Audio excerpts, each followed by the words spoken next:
सत साई भगत जी, सर साहब, क्या नाम है आपका? हमारा नाम सिरोदास है। कहाँ से आए आप? हम उत्तर प्रदेश के वाराणसी जिले से आए हैं। अच्छा, नाम दीक्षा संत रामपाल जी भगवान से आपने कब ली?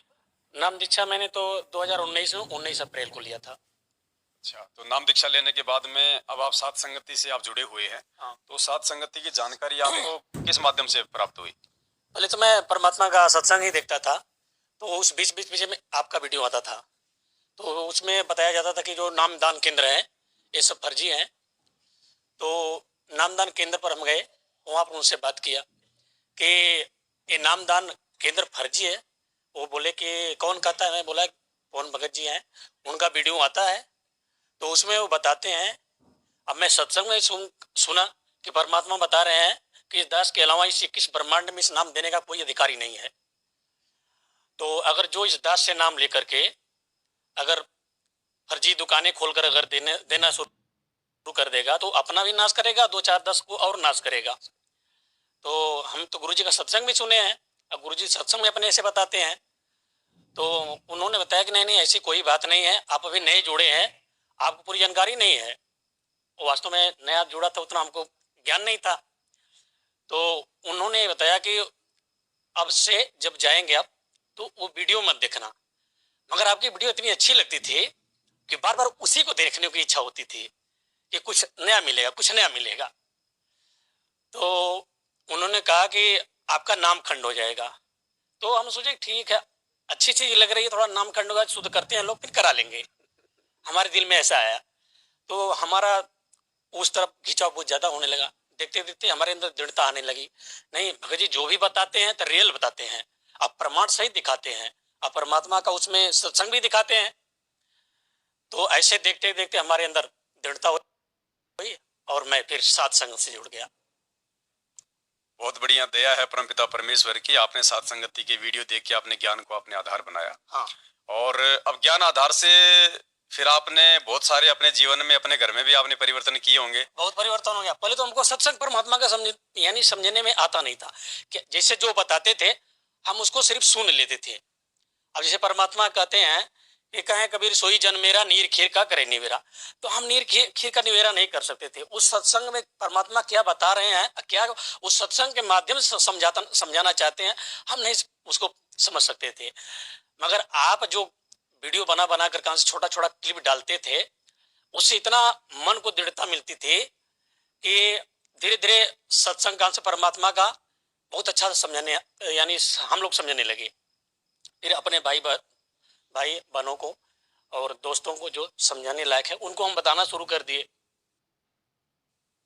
इससे सत्संग से हम लोग जुड़े, 10 20 भगत एक जगह जुड़ते थे हफ्ते में, वहां पर अपना साथ संगत करते थे। तो मैं वहां पर आपकी बातें रखता था, तो वो लोग आपकी बातों को तवज्जो नहीं देते थे, बोले कि नहीं जो परमात्मा बताते हैं, हम कल परमात्मा जो बताते हो तो मानना ही मानना है, मगर भगत जी जो भी बताते हैं वो भी तो प्रमाणित करके दिखाते हैं ना।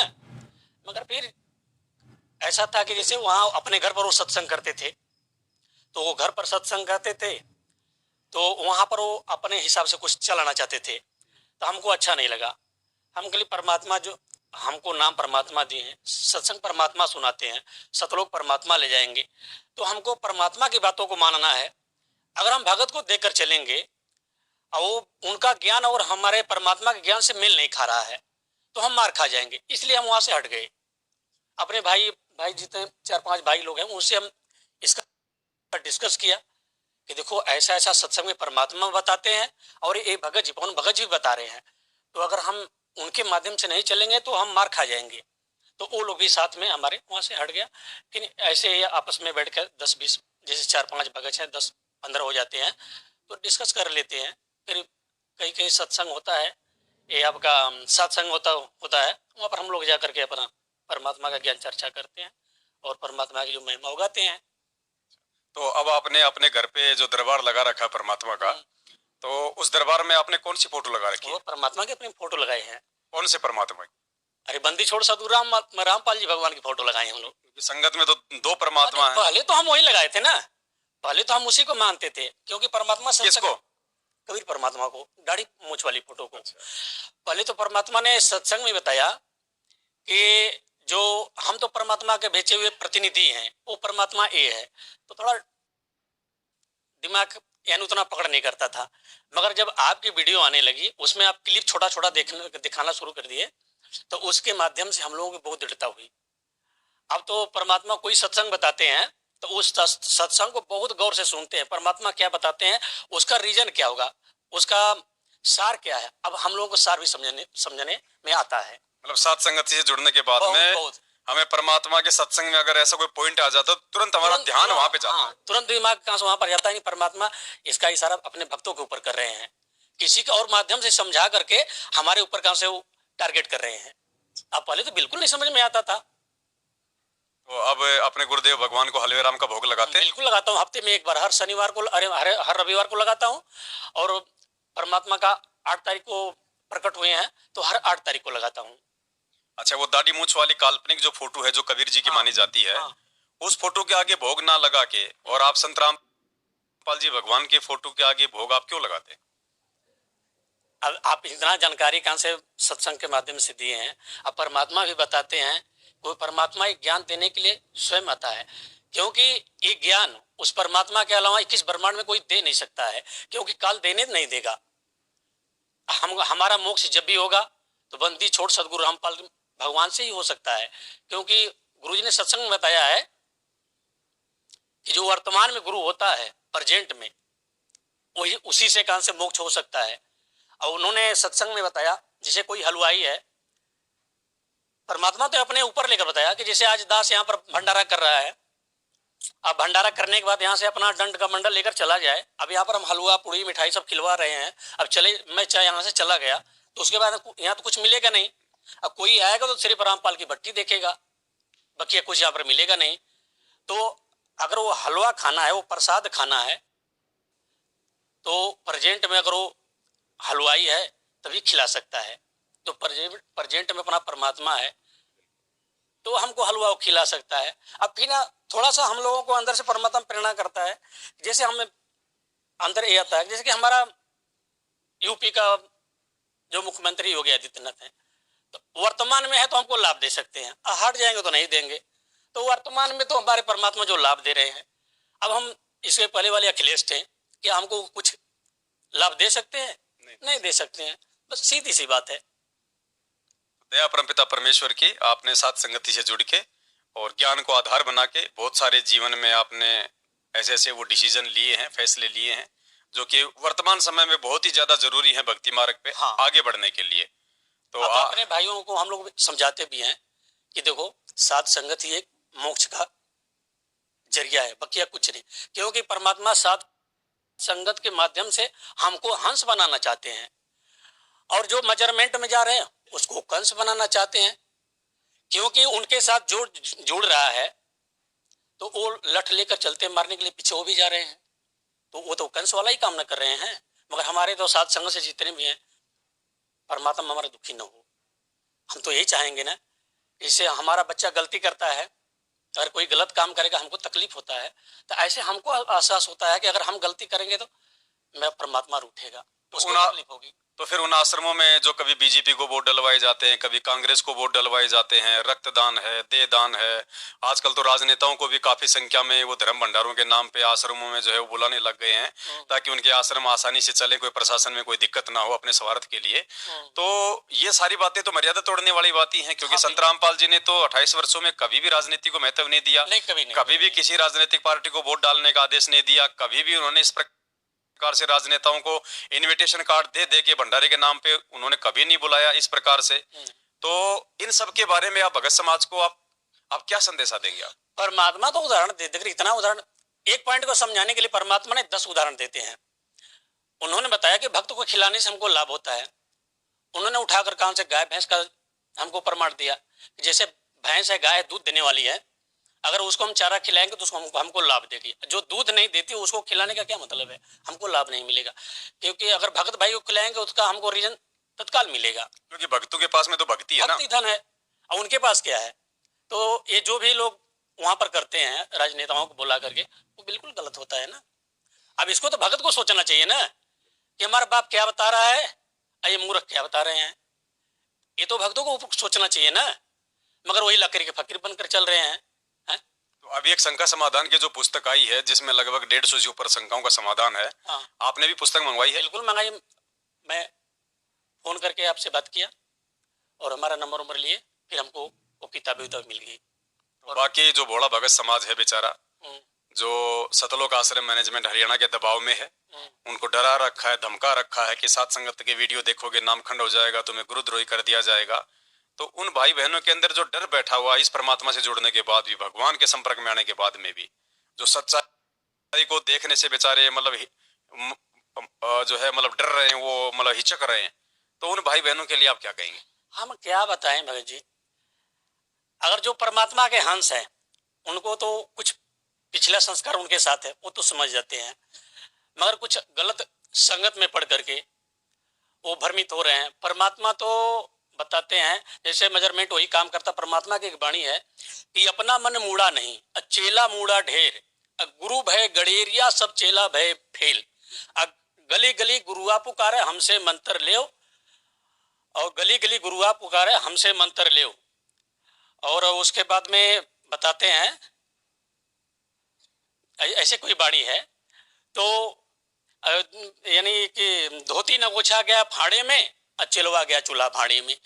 तो वो अपना क्या करते हैं, चोली धोती और जो सीधा पिसान का मतलब है, वो रीजन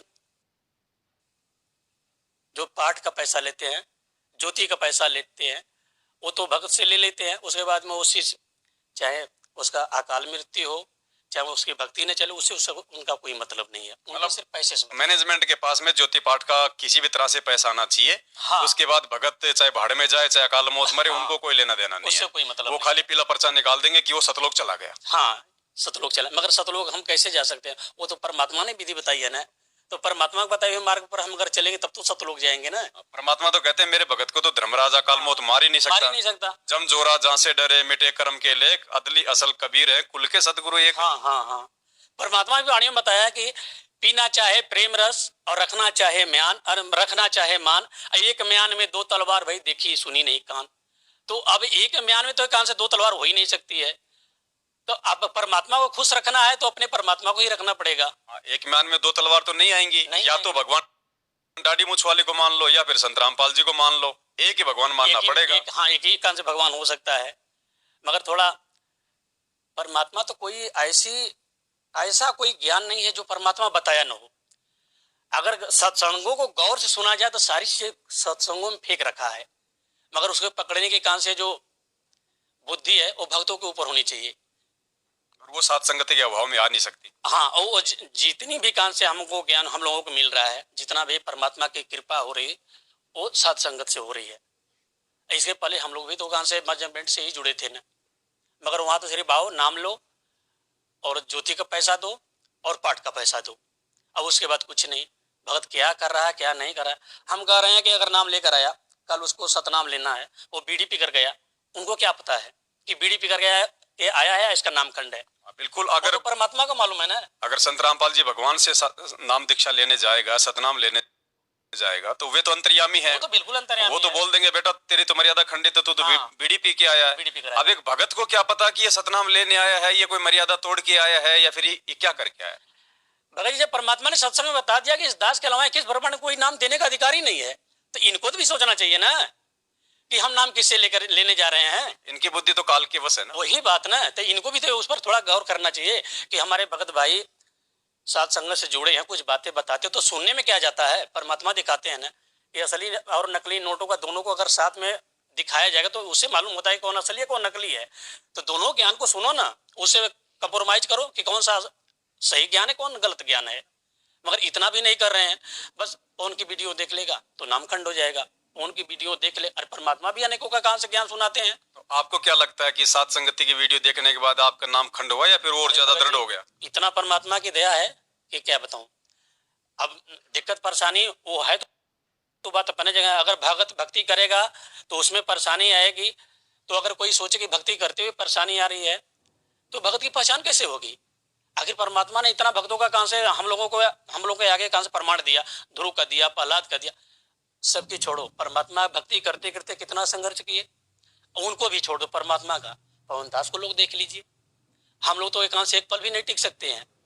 जिनको एक दिन 2 दिन 3 दिन पर से रूम चेंज करना हो और लोग इतना उनके पीछे पड़े हों, 2 बार 4 बार लठों से पीटा गया हो, हम तो एक झपड़ खा जाएंगे तो फिर रास्ता बदल देंगे यार। चलिए कोई बात नहीं, वो तो परमात्मा की मेहर है, मालिक की दया है, वो तो किसी से भी संघर्ष करवा सकता है भगत जी। है और बहुत बड़ी दया है, आप साथ संगति से जुड़े, परमात्मा की दया हुई, ज्ञान को आधार बनाए, मर्यादाओं को ठीक किया, वापस अपने गुरुदेव भगवान को हम प्रसन्न कर रहे हैं, मोक्ष की तरफ आगे बढ़ रहे हैं।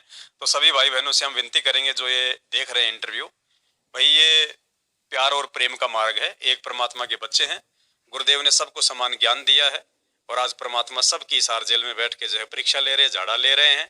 ज्ञान को आधार बनाने से, गुरु को भगवान मानने से और मर्यादाओं में रहने से और वो कर्म करने से, जिन कर्मों के करने से परमात्मा प्रसन्न होते हैं, तभी हमारा मोक्ष होगा। अन्यथा हम कितना ही प्रयास कर लें, कितना हम गुरुदेव के, हम परिवार वालों के हम पैरों में पड़ लें, कितना ही हम उन कोऑर्डिनेटरों की चापलूसी कर लें, कितना ही हम ज्योति पाठ का दान कर दें, कितना ही उन आश्रमों में हम जो है बल्कि सेवा कर लें, परमात्मा प्रसन्न नहीं होगा। जो कर्म, जो सेवा तुम करोगे तुम्हें उसका प्रतिफल मिल जाएगा।